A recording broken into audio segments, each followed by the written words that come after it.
सत्सङ्गत्वे निस्सङ्गत्वं निस्सङ्गत्वे निर्मोहत्वं निर्मोहत्वे निश्चलतत्वं निश्चलतत्वे जीवन्मुक्तिः पुनरपि जननं पुनरपि मरणं पुनरपि जननी जठरे शयनम् इह संसारे बहुदुस्तारे कृपया पारे पाहि मुरा.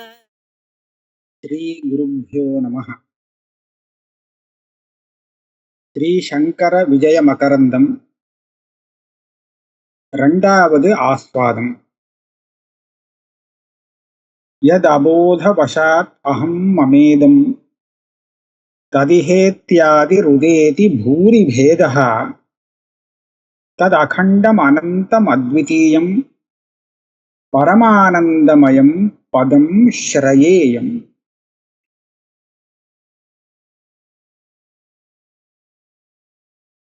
ஒரு பரமானந்தமயம் பரமானந்தமாக ஒரு தத்துவம் இருக்கு. பதம்னா நம்ம அடைய வேண்டிய தத்துவம். அந்த தத்துவத்தை நான் ஆசிரியிக்கின்றேன். அதாவது அதை நான் சரணம் அடைகிறேன் அப்படிங்கிற அர்த்தத்துல இது இருக்கு. அதாவது அதைத்தான் நான் என்னை ரட்சிக்கக்கூடிய ஒன்றாக நினைத்து சரணாகதி செய்கிறேன். அந்த பரமானந்தம்னு சொல்லப்பட்ட அந்த தத்துவம் எப்படி இருக்குன்னு சொன்னா, யத் அபோதவசா, அபோதம்னா அஜ்ஞானம். இந்த தத்துவம் தெரியாத காரணத்தினாலே, அதாவது இதனுடைய அஜ்ஞானத்தினாலே, அகம் மமேதம் தத் இஹ இத்தியாதிஹி உதேதி பூரி பேதா. இது தெரியாததுனால லோகத்துல பேதம் தெரியல. எந்த மாதிரியான பேதம்? எத்தனையோ விதமான பேதம். முதல்ல அகம், இது நான், அது நான் இல்லை. இது பேதம் தானே. யாரு பண்ணினா இந்த காரியத்தை? நான் தான் பண்ணேன். அவன் பண்ணினானா? இல்லை. அப்ப நான்கிறது வேறு, இன்னொன்னு வேறு அப்படிங்கிற அகங்கிறதுக்கும் மற்ற விஷயத்துக்கும் உள்ள பேதம் தெரியுது. அதே மாதிரி மமா, இது என்னுடையது, இது என்னுடையது இல்லை அப்படிங்கிற பேதமும் இந்த அஜ்ஞானத்தினால நமக்கு தெரியுது. எது அபோக வசா. அதே மாதிரி இதம் தத்து, இது வேற அது வேற, இது இங்க இருக்கு அது அங்க இல்லை, இப்படி எல்லாம் எத்தனையோ விதமான பேதங்கள் அந்த தத்துவம் தெரியாததுனால தான் வருது. பூரி பேதகான்னு பூரியா வந்துருக்கு பேதம். ஏகப்பட்ட பேதங்கள் உலகத்துல. இதெல்லாம் எப்படி வந்தது? எது அபோத வசா. அப்ப எந்த தத்துவத்தை தெரிஞ்சுக்காததுனால இப்பேற்பட்ட பேதங்கள்லாம் லோக விவகாரத்துல ஏற்படுறதோ, அந்த தத்துவம் இருக்கே அது எப்படி இருக்கு? தத் அகண்டம் அனந்தம் அத்விதீயம் பரமானந்தமயம் பதம். அது அகண்டமா இருக்க. அதை பிரிச்சு பாகமா பிரிச்சு பார்க்க முடியாது. அந்தம் இல்லாததாக இருக்கு. 3 விதமான அந்தம் இல்லாதது. அதே சமயத்துல அத்விதீயம், ரெண்டாவதுன்னே ஒண்ணு கிடையாது. ரெண்டாவது கிடையாதுன்னு சொன்னதுனாலேயே அனந்தம்ங்கிறதுக்கு அந்தம் இல்லைங்கிறத அழிவு இல்லைங்கிற அர்த்தத்துல கூட வச்சுக்கலாம். அழிவும் இல்லை, ஆதியும் இல்லை, உற்பத்தியும் இல்லை, விநாசமும் இல்லை. ஆனா அது பரமானந்த ஸ்வரூபமாக இருக்கு. அப்பேற்பட்ட அந்த தத்துவத்தை நான் ஆசிரியிக்கிறேன். வட பாதப மூல பட்டபத்ரம் ஸ்புட சின்முத்ரம் உதூட மௌனமுத்ரம் கலிதேந்து கலம் கிருபா சமுத்திரம் கலயே கஞ்சன தேசிகம் வினித்ரம். இங்க தேசிகன்னா குரு, உபதேசிக்கக்கூடிய குரு, உபதேசம் பண்றவர். இந்த உபதேசம் பண்றவர் யாருன்னு கேட்டா சாட்சாத் தட்சிணாமூர்த்தி. உபதேசம் பண்ணக்கூடிய குருவான அந்த தட்சிணாமூர்த்தியை நான் தியானம் செய்கிறேன். அவர் எப்படி இருக்கார்? வட பாதப மூல பட்டபத்ரம். பாதபன்னா விருட்சம். வடவிருட்சத்தின் மூலம், இந்த வேர் அடி, அடியிலே ஒரு பட்டா, ஒரு பலகாவோ ஒரு ஆசனத்தை போட்டுண்டு, அதுதான் அங்க பட்டாபிஷேகம் பண்ணக்கூடிய அந்த சிம்ஹாசனமான்னு வச்சுக்கலாம். சிம்ஹாசனம்னு இல்லை, அதுதான் அவருக்கு பட்ட மூலமே தான் பட்டபத்திரம், வேற ஒண்ணும் இல்லை. அப்பேற்பட்ட ஆசனத்துல இருக்கக்கூடியவர். அதே சமயத்திலே துட சின்முத்ரம், அங்க பகவான் தன்னுடைய கையை இப்படி வச்சுட்டு இருக்கார்.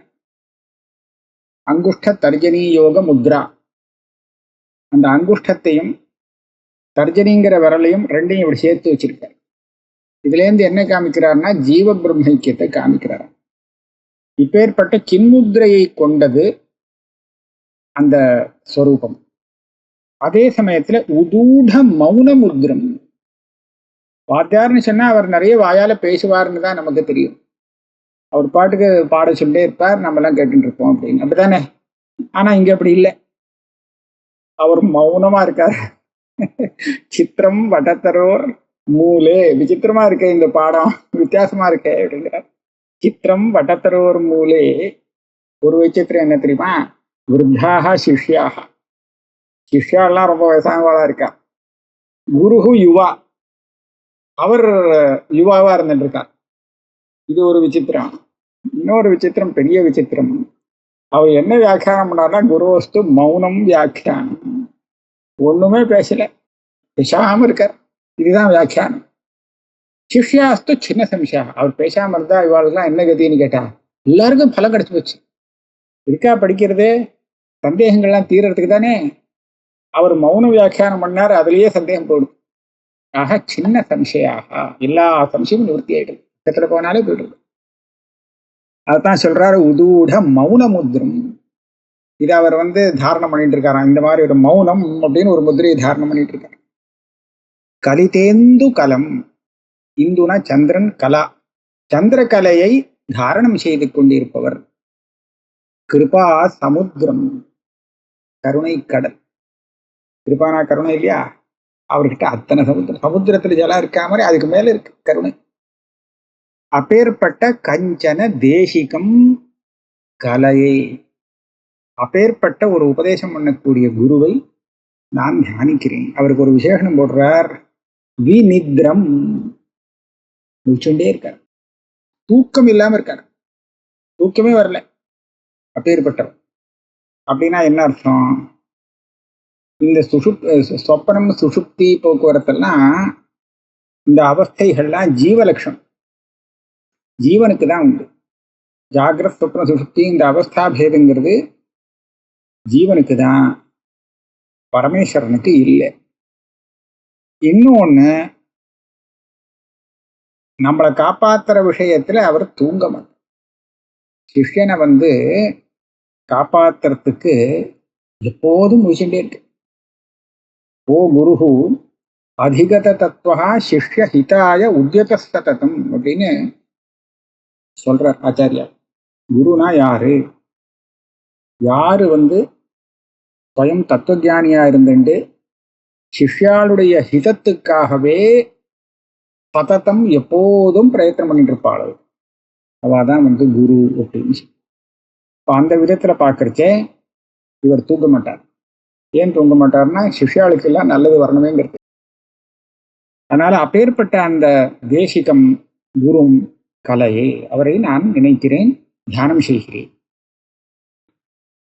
கமலா குச்ச கும்ப குங்கும ஸ்ரீ கலிதோரஸ்தலமப்யராக யோகம் கரவை முரவைரிணம் மகாந்தம் கருணார்திரம் ஹிருதயே கவிம் புராணம்.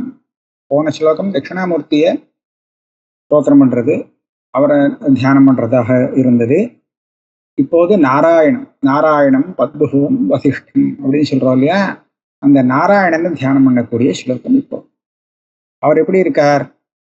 கமலா குச்சகும்ப குங்குமஸ்ரீ கலிதோரஸ்தலம். மகாலட்சுமி தேவி ஆலிங்கனம் பண்ணின்றதுனாலே அவளுடைய அலங்காரங்கள் குங்குமாதிகள் உடம்புல பட்டவராக இருக்கார்.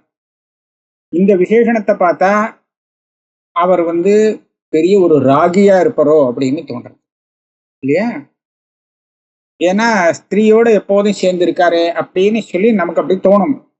ஆனா என்ன சொல்றார், அப்படி இருந்தாலும் ராக யோகம், ராக சம்பந்தமே இல்லாதவராக இருக்கிறார். ராகம் ஆசைங்கிறதுக்கு சம்பந்தமே இல்லாதவரா அவர் இருக்கார். பார்க்கறதுக்கு கூட இருக்காளே மகாலட்சுமி, அதனால ரொம்ப ரொம்ப ஆசையா இருக்கா மாதிரி எல்லாருக்கும் தெரிஞ்சாலும் அவருக்கு எந்த விஷயத்திலையும் ராகம் கிடையாது. நமே பார்த்தாஸ்தி கர்த்தவியம் திரிஷு லோகேஷு கிஞ்சனா நானவாப்தம் அவாப்தவியம். நான் அடையாதது ஏதாவது அடையணும்னு இருந்தா தானே அந்த விஷயத்துல எனக்கு ராகம் இருக்க முடியும். எனக்கு அடைய வேண்டியது ஒண்ணுமே இல்லை அப்படின்னு சொல்லிட்டார். அதனால அவருக்கு எங்க ராகம் இருக்க போறது இல்லையா? அதனால ராக யோகம். அப்பேற்பட்ட முர வைரினம், மகாவிஷ்ணுக்கு முராரி அப்படின்னு ஒரு பேர். முரன்னு ஒரு அசுரன், அந்த அசுரனை வதம் பண்ணிவிட்டார். அதனால முரவைரி முராரி அப்படின்னு பேரு வந்தது.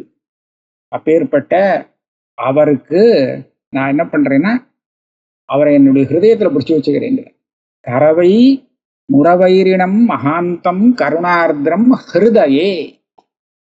என்னுடைய ஹிருதயத்துல அந்த முராரி இருக்காரு, அவரை பிடிக்கிறேன், அவரை பண்ணி வச்சுக்கிறேன் அப்படின்னா தியானம் பண்றேன்னு அர்த்தம். அவர் எப்படி இருக்கார்? கருணார்திரம்,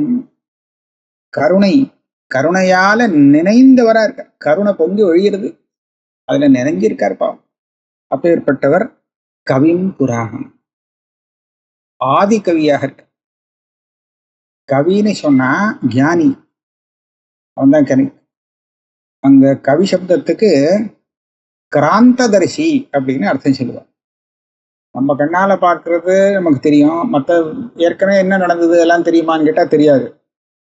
இவர் கண்ணால பார்க்கறதும் தெரியும், பார்க்காததும் தெரியும். அப்படி இருக்கிறதுனால கவின்னு அவரை சொல்றது. அதனால புராண கவி, அனாதி காலமாக சர்வஜனாக இருக்கக்கூடிய அந்த நாராயணனை என்னுடைய ஹிருதயத்தில் வைத்துக் கொள்கிறேன். கருடாங்க கபீர நாபி பத்மோதர பூகஹ்வர நிஷ்ட நைஷ்டிகாக்ரியம் சதுரானனம் ஆஸ்ரயாமி காமம் சதுராம்னாய வதாவதம் சதாபி. பிரம்மாவுக்கு நமஸ்காரம். நாராயணம் பத்மபுவம், அப்புறம் வசிஷ்டன். நாராயணருக்கு அடுத்தது பிரம்மா வரார் பரம்பரையில். அதனால அவருக்கும் ஒரு நமஸ்காரம் பண்றார். கருடாங்க கபீர நாபி பத்ம உதர பூகஹ்வர நிஷ்ட நைஷ்டிகாக்ரியம். வேடிக்கையா போட்டிருக்கார் பெருசா. கருடாங்கா, கருடன்கிறது யாருக்கு சின்னம்? கருடன் வந்தா மகாவிஷ்ணுக்கு தானே. அதனால கருடாங்கா அப்படின்னு சொன்னா மகாவிஷ்ணு. அவருடைய கபீர நாபி, ஆழமா இருக்கக்கூடிய அந்த நாபி, அந்த நாபியில ஒரு பத்மம், அதுல தாமரை மலர்ச்சிருக்கு, நாபி பத்மம்.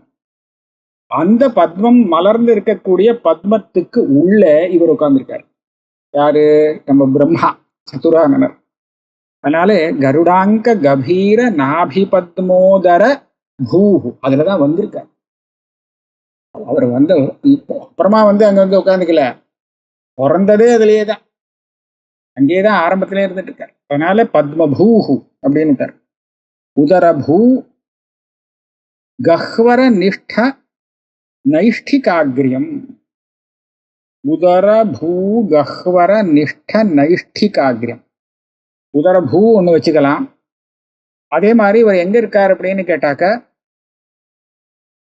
பெரிய ஒரு கஹ்வரம் அப்படின்னு சொன்னா ஒரு பெரிய குழி, அதுக்குள்ள இருக்கார்.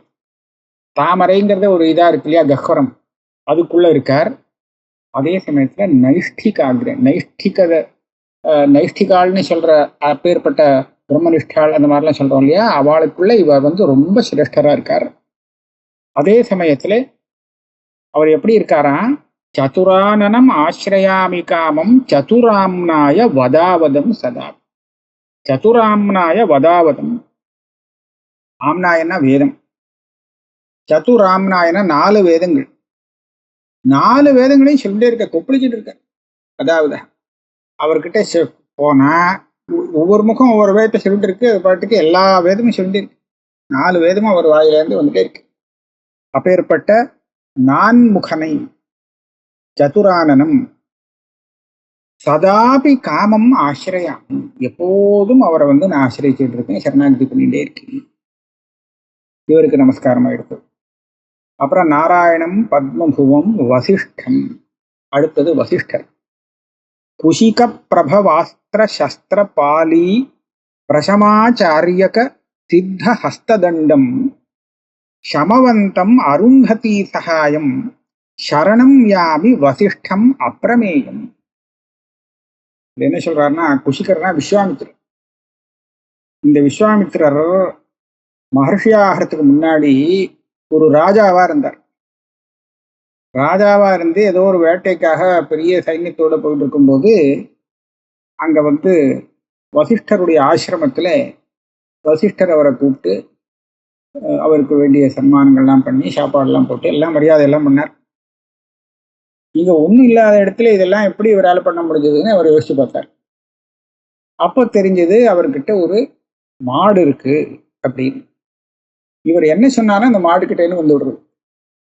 என்ன இவர் ஒன்றும் பண்ண வேண்டியதில்லை, இவர் எதை பண்ண சொன்னாலும் உடனே அந்த மாடு பண்றதுன்னு பார்த்தார். அப்ப இவர் என்ன நினைச்சார், இது மாடு இல்லை, இது ஒரு ரத்தனம், ரத்னஹாரீச்ச பார்த்திவஹா அப்படின்னு ஒரு பழமொழி. அதாவது ரத்தனம் யாருக்கிட்ட இருக்கணும்னு சொன்னா ராஜா கிட்ட இருக்கணும். உடனே வசிஷ்டர்கிட்ட சொன்னார், இதுக்கு பதில் நிறைய மாடுலாம் தரேன், சக்கரை மூலமா மாடு தரேன், இந்த மாட்டை எனக்கு கொடுத்துருக்கோம், இது ரத்னம், நான் வச்சுக்கிறேன்.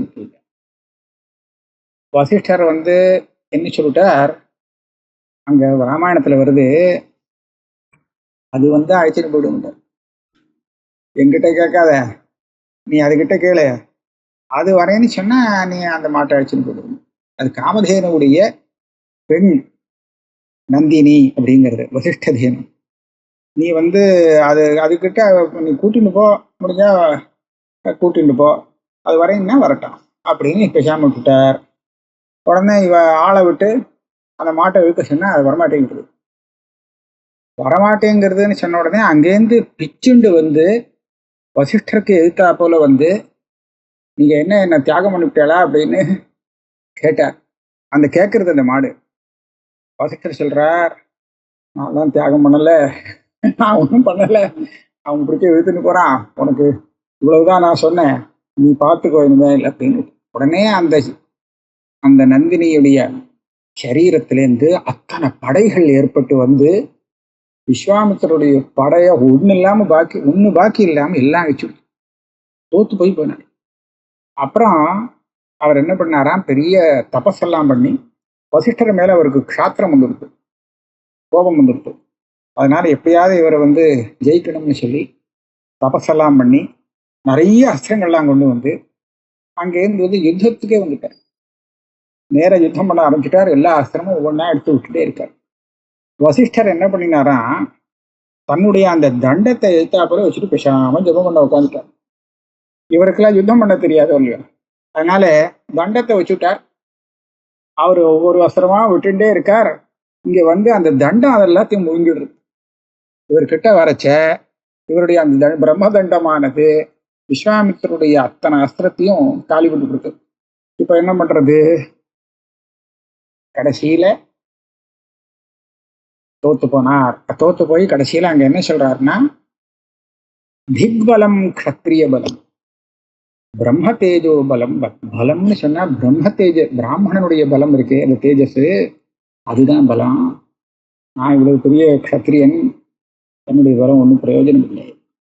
ஏன்னா நான் இவ்வளவு தபஸ் பண்ணி இவ்வளவு அஸ்திரங்கள்லாம் விட்டு ஏகேன பிரம்மதண்டேன சர்வ அஸ்திராணி ஹதானி, ஒரே ஒரு பிரம்மதண்டம்னு ஒண்ணு வச்சிருந்து இவர் என்னுடைய எல்லாத்தையும் அஸ்திரத்தையும் சாப்பிட்டுட்டாரு. அதனால இனிமே நான் இதெல்லாம் வேண்டாம், பிராமணியத்தை அடையணும் அப்படின்னு சொல்லி தபசுக்கு போனார்னு வருது. அந்த கதையை இங்க காமிக்கிறார். குஷிக பிரபவ அஸ்திர சஸ்திர பாலி. குஷிகன்னா விஸ்வாமித்திரர். அந்த விஸ்வாமித்திரர்கிட்டேருந்து அஸ்திரம் என்ன சஸ்திரம் என்ன அதாவது மந்திரத்தை சொல்லி பிரயோகம் பண்றது ஒண்ணு அஸ்திரம், நேரடியா எடுத்து அடிக்கிறதுக்கு ஆயுதம் சொல்றோமோ அது சாஸ்திரம். இப்படியாக அது பெருசா பாலின சமூகம் அது வந்துட்டே இருக்கு. எல்லாத்தையும் பிரசமம் பண்ணிவிட்டார், சாந்தப்படுத்தி விட்டார். அப்படி இருக்கக்கூடிய பிரசமாச்சாரியக சித்த ஹஸ்த தண்டம், இவருடைய கையில வச்சுட்டு இருந்த அந்த தண்டமே இந்த காரியத்தை பண்ணிவிட்டு, அப்பேற்பட்ட தண்டத்தை உடையவர், சமவந்தம் சமாதி குணங்கள் உடையவர், அருந்ததி சகாயம், அருந்ததிக்கு பர்த்தாவாக இருப்பவர், அப்பேற்பட்ட அப்பிரமேயம் வசிஷ்டம் சரணம் யாமி, அவர் சம்பிரதாயத்துல வரார். அதனால அந்த வசிஷ்டருக்கு நான் சரணடைகிறேன். பிதா, இன்னொரு ஸ்லோகமும் அவருக்கே தான். பிதா பிதாமகோயஸ்ய ஜகன்மாதா பிதாமகி தஸ்மை சித்திரச்சரித்திராய வசிஷ்டாய நமோ நம. வசிஷ்டருக்கு யாரு பிதாவான்னு சொன்னா பிதாமகர். பிதாமகர்னா தாத்தான்னு அர்த்தம். பிரம்மாவுக்கு தாத்தானே ஒரு பேரு, பிதாமகான்னு ஒரு பேர். எல்லாருக்கும் பிதாமகர். வசிஷ்டர் அந்த பிரம்மாவுடைய புத்திரர். அதனால யாருக்கு பிதாமகர் பிதாவோ, பிதாமகன பிரம்மா, பிரம்மாவை பிதாவாக கொண்டவர் வசிஷ்டர். அதே சமயத்திலே ஜகன்மாதா பிதாமகி,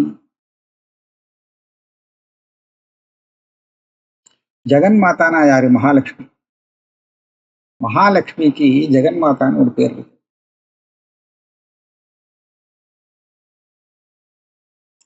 இந்திரா லோகமாதா மா க்ஷீரோத தனயா ரமா.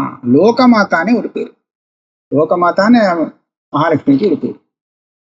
மகாலட்சுமி வசிஷ்டருக்கு பிதாமகியா, பாட்டி, அப்பாவை பெற்ற பாட்டி. எப்படி அப்படின்னு கேட்டா, இவருடைய அப்பா பிரம்மா, பிரம்மாவுக்கு அப்பா அம்மாவா இருக்கிறது மகாவிஷ்ணுவும் மகாலட்சுமியும். அப்படின்னா வசிஷ்டருக்கு மகாலட்சுமி பாட்டி பரதானே.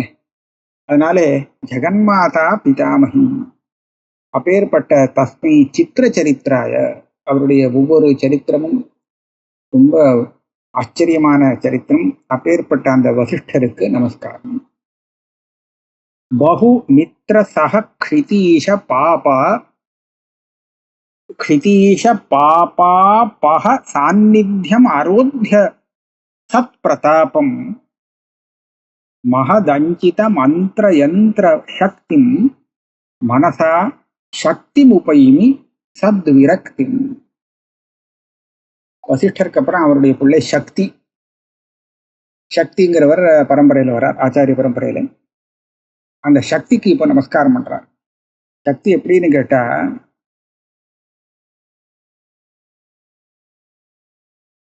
பகுமித்ர சக க்ஷிதீஷ பாபாபஹ சாநித்யம். அதாவது இவருடைய சாநித்தியம் பாபாபகம், பாபத்தை போக்கக்கூடிய.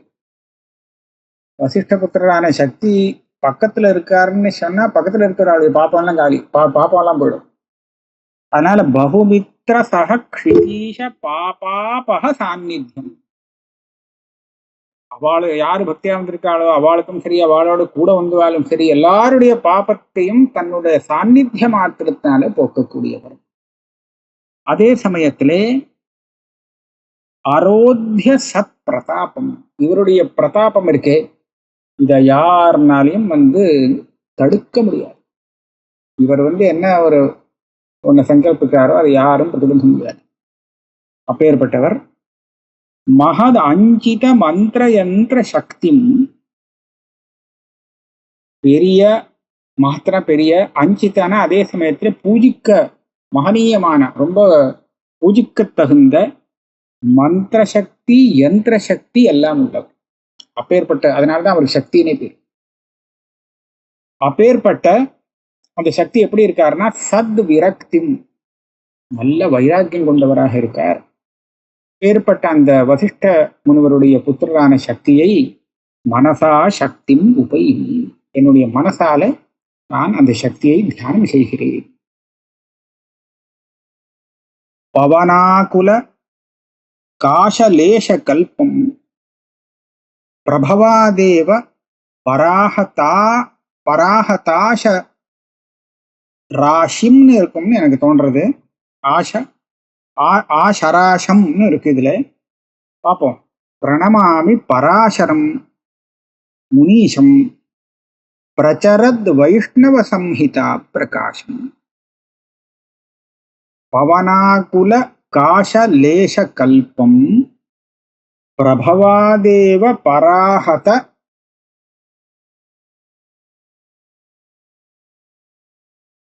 ஆஷராஷம்னு போட்டிருக்கு.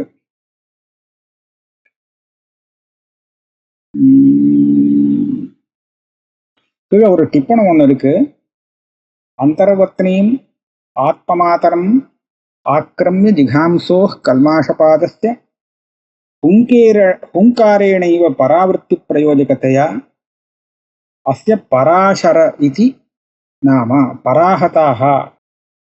ஓஹோ, இந்த டிப்பணி இல்லைன்னா நமக்கு இந்த அர்த்தம் புரியாது. டிப்பணி போட்டுறது பெரிய உபகாரமாச்சு. பராஹதாக பராஹதா ஆசரஸ்ய ராட்சசஸ்ய ஆஷா அனேன. இப்ப பாக்கி எல்லாம் சரியா போகுது. பவன் ஆகுல காஷ லேஷ கல்பம். காஷம்னு இந்த நதி ஓடுற நதியில இந்த கரையில முளைச்சிருக்கக்கூடிய பெரிய புல்லுகள் காஷம்னு பேர். கர்ப்ப புல்லு மாதிரி ஒரு விதமான புல்லு. காத்தடிச்சா அது எப்படி ஆடும் இல்லையா? ஸ்திரமா நிற்க முடியாது. காத்து நன்னா அடிக்கும்போது இது ஸ்திரமா நின்னுடாது. பவனாகத காஷ லேஷ கல்பம். அந்த காஷம் இருக்கே அதனுடைய அதுவும் கொஞ்சமா இருந்ததுன்னு சொன்னா காத்துல நன்னாவே ஆடுன்னு ஆடின்னு இருக்கும். இத போல பிரபவாதேவ பராஹத ஆஷராஷம்.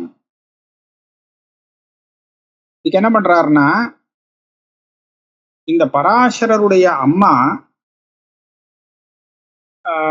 கல்மாஷபாதன்னு ஒரு ராட்சதங்கிட்ட மாட்டினார். கல்மாஷபாதன்கிறது ராமாயணத்துல இந்த உத்தரகாண்டத்துல வரக்கூடிய ஒரு ராஜா, ரகுவம்சத்துல வர ஒரு ராஜா. வசிஷ்டருடைய சாபத்தினாலே அவனுக்கு கல்மாஷபாத ராட்சதனா போயிட்டான்னு இருக்கு. அது என்ன கதைன்னு கேட்டா, யாரோ ஒரு ராட்சசன் இவா கிட்ட அடி வாங்கினவன். அதனால அந்த க்ஷாத்திரத்தை வச்சிருந்து எப்படியாவது இந்த ராஜாவை துவம்சம் பண்ணணும், அழிக்கணும் அப்படின்னு பார்த்தா, அதுக்காக வாத்துல ஒரு ஸ்ராத்தம் வந்தது. இவன் என்ன பண்ணிவிட்டான், ராட்சசன் வசிஷ்டர் வேஷத்துல வந்து அந்த வேஷத்துல வந்து இந்த மாதிரி நாளைக்கு ஸ்ராத்தத்துல எனக்கு மாம்சம் போடு அப்படின்னு கேட்டுட்டான். இவருக்கு ஆச்சரியம் தாங்கல. வசிஷ்டர் இப்படி எல்லாம் கேட்க மாட்டாரு அப்படின்னு தோணிது. ஆனாலும் இப்ப கேட்டுட்டார், ஒரே மாதிரி இருக்கு அது மனசு, அதனால கேட்டுட்டாருன்னு நம்ம செஞ்சிட வேண்டியதுதான் அப்படின்னு மறுநாளுக்கு பண்ணிட்டார். மறுநாளுக்கு அந்த வசிஷ்டர் வந்து ஸ்ராத்தத்துல பிராமணாலா உட்கார்ந்து இருக்கும் போது இலையில இதை பார்த்தார். அவருக்கு கோபம் வந்துடுது. இப்படி பண்றையே அப்படின்னு, இவ்வளவு தப்பான காரியம் பண்ணிட்டியே அப்படின்னு சொல்லி சபிச்சார். நீ வந்து நர மாம்சத்தை பக்ஷிக்கக்கூடிய ஒரு ராட்சசனா போ அப்படின்னு. அப்போ அந்த ராஜாவும் கையில வசிஷ்டரை சபிக்கிறதுக்கு ஜலத்தை எடுத்து விட்டான்.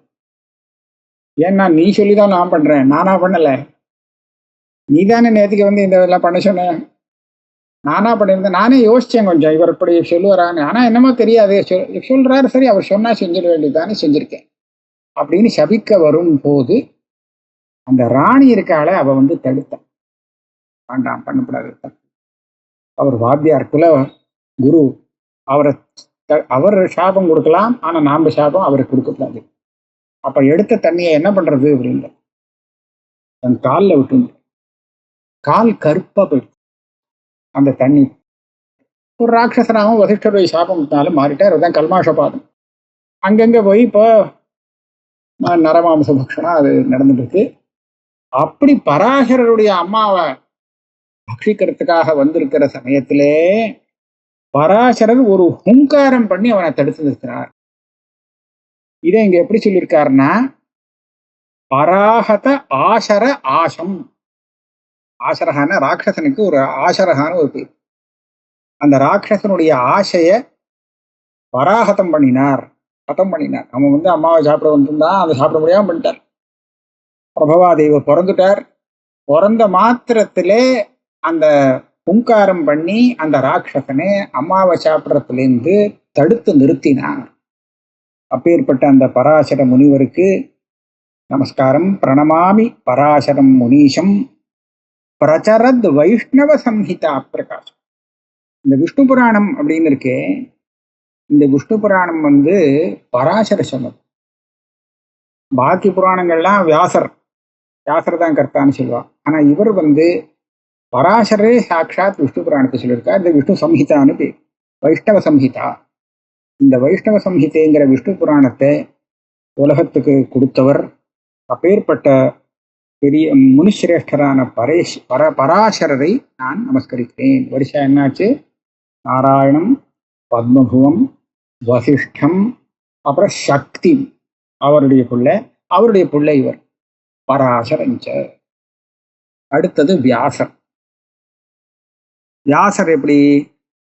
நிகமானபி யஹ அன்வசாத் சதுர்தா வியதித அஷ்டாதசதாபி யஹ் புராணம் சச்ச சாத்யவதேயஹ ஈப்சிதம் மே சகலாம்னாய சிரோகுருஹு விதத்தான். நிகமன்னா வேதங்கள். வேதங்களை 4ஆக பிரிச்சாராம். அன்வசாத் சதுர்தா. அதே சமயத்துல அஷ்டாதச புராணங்களை விபாகம் பண்ணினாராம். அவர் தான் 18 புராணங்கள் பண்ணினார்னு சொல்றது. அவர் சத்யவதி சுத்தர். அம்மா பேரு சத்யவதி. அவர் ஈப்சிதம் மே, அந்த எனக்கு இஷ்டத்தை கொடுக்கட்டும். என்ன இஷ்டம்? இப்போ சகலாம்னாய சிரோ குருஹு, எல்லா ஆம்னாய சிரகான வேதாந்தம். இந்த வேதாந்தங்களுக்கெல்லாம் அவர் குருவானவர். ஏன்னா அவர் தான் பிரம்மசூத்திரமே பண்ணியிருக்கார். ஜைமினி கர்மகாண்ட பாகத்துக்கு ஒரு சாஸ்திரம் பண்ணாரே தவிர வேதாந்தத்தை விட்டுட்டார். இவர் தான் பிரம்மசூத்திரம் அப்படின்னு சொல்லி வேதாந்த விசார சாஸ்திரம். ஆக அப்பேற்பட்ட அவர் எனக்கு ஈப்சிதமான, நான் முமுட்சுவான எனக்கு எது ஈப்சிதமோ பிடிச்சதோ அதை அவர் எனக்கு கொடுக்கட்டும். அடுத்தது சுகர். ஜனனி ஜடரா திவச்சியவன் யோ ஜகதா நாத்ரவதாத்மவித் விபத்யஹ அனஹந்தமஹம் தமாத்மவந்தம் அனஹந்தமஹம் தமாத்மவந்தம் பகவந்தம் சுகம் ஆசிரயே பிரசாந்தம். அம்மாவுடைய உதரத்திலேருந்து கர்ப்பத்திலேருந்து வெளியில வந்தார். ஆனா ஆத்மவித் பிறக்கறச்சே அவர் ஆத்மவித்தாக வந்தார். ஆத்மஜானியாவே வந்துட்டார். அதனால விபத்தை காட்டு பயப்பட மாட்டார். நாத்ரவத் ஆத்மவித் விபத்யா. அத்ரவத்னா ஓடல, ஆபத்துகளை பார்த்து ஓடுற ஆசாமி இல்லை. அகந்தை கிடையாதான். அனஹந்தம். அகந்தைன்னு சொல்லுவோம் இல்லையா, இது இல்லாதவர் ஆத்மவான்னு சொன்னார். ஆத்மஜானி தான் ஆத்மானா இருக்க முடியும். அப்பேற்பட்ட ஆத்மவந்தம் பகவந்தம் சுகம். அந்த சுகாச்சாரியருக்கு பிரசாந்தமா இருக்காராம். பிரசாந்தமான அந்த சுகாச்சாரியரை நான் ஆசிரிக்கிறேன், வணங்குகிறேன். இப்படியாக சுகாச்சாரியர் பரியந்தம் உள்ள அந்த குரு பரம்பரை. சதாசிவ சமாரம்பாங்கிறதும் இருக்கு. அதே மாதிரி நாராயணம் பத்மபுவ வசிஷ்டங்கிறதும் இருக்கு. அந்த கிரமத்துல வரிசையாக சம்பிரதாயத்துல வந்த ஆச்சாரியர்களை நமஸ்காரம் பண்ணா. இதோட வச்சுக்கோ.